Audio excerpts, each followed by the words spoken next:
You're watching Friday Night Lights, sponsored by Jack in the Box. Welcome back, everyone. If you were to tell us that the Yuma Union High School District football season was going to be canceled last week, as in this time last week, I personally would have had a hard time believing that, Brando. Yeah, I know. As I am too. But earlier this week, we all got a reminder of the reality of the coronavirus pandemic as YUHSD announced on Monday that an unnamed participant of the Yuma-Gila Ridge game from last week had tested positive for the virus the day after the game was played. Now, this information prompted the district to shut this final week of the season down. It makes sense because both the Criminals and Hawks student athletes, coaches, and staff have quarantined themselves since that time and will continue to do that for another week or so. So to reiterate, YUHSD has canceled the season indefinitely, and all its campuses have gone back to online class format for all its students for the next couple of weeks. Meanwhile, in the wake of the recent announcement by YUHSD, as you just mentioned, Brando, the Antelope Rams are now in the same path. Last night, Rams Athletics announced a cancellation of this week's season finale on the road due to one of its student athletes testing positive for COVID-19.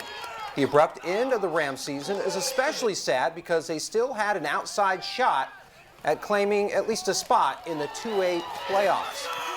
You know, we would never have dreamed that we really would be talking about the pandemic during Friday Night Lights. Of course, we're here for the sport, but there's other outside things that are going to interrupt it. And of course, the health and safety of the players is the most important thing. Absolutely, no doubt. We live in an unprecedented time with local sports, our landscape still being at the mercy of COVID-19. The Antelope Rams program, for example, are a good example of this because they went through the ringer earlier in the season, Brando. They had to start a little bit later, and then they had to cancel their second game because of COVID concerns on the Antelope Rams staff. So everything shut down. Yeah. You know, Rocky Jaime, the athletic director, made it clear to me that's what they had to do, again, to keep everyone safe. And you got to err on the side of caution, especially with this. Absolutely. It was the right call. It's just a hard reality when you see the season they came off of last year. We talked about this in the newsroom. I am not biased towards the Rams, but I liked what they did last year, and I was really anticipating to see what they could do this year. We did see a little bit in their home opener, but it is what it is. At the end of the day, you know, as long as we can stay safe, the sport will still be there. Absolutely. And, you know, moving on to the Yuma Union High School District, you know, getting a chance to talk to Eric Patton about things, you know, again, they're not taking chances either. Yeah. So when you see something or, you know somebody's got tested positive for COVID-19 or exposed to COVID-19, you got to take the safe route. And that's what they've done, shutting down last week. And no one wants to see football go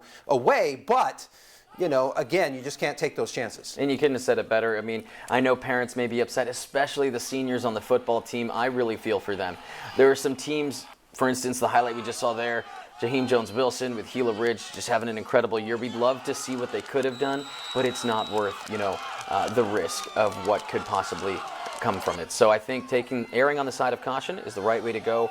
Unfortunately, it makes the season a little less active, but, you know, we will roll with the punches. It's a crazy year, a lot of unprecedented things, and we're going to continue to move forward together. Thankfully, you know, they were able to play at some point. And that's the important thing. Yeah, they still were able to get out there and play. Get some experience, get some playing time, and have a senior season, albeit a shortened one.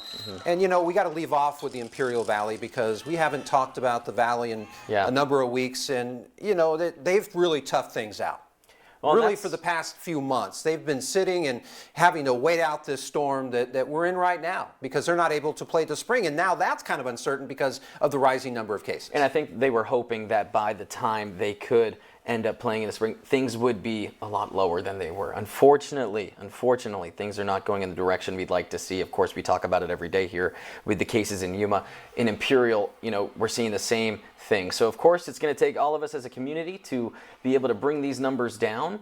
But at the end of the day, you know, if that's the way it goes and we can get over this hump, there's a chance that they could still have a season in the Valley. It's just right now we got to err on the side of caution. I think they're doing the same thing. And practices are supposed to start, if I'm not mistaken, in mid-December, and then the season, right now at least, is projected to start in early January. So that is really coming up pretty close. Yeah. So you hope those numbers really start to sink before this month even ends to assure that you get that kind of start.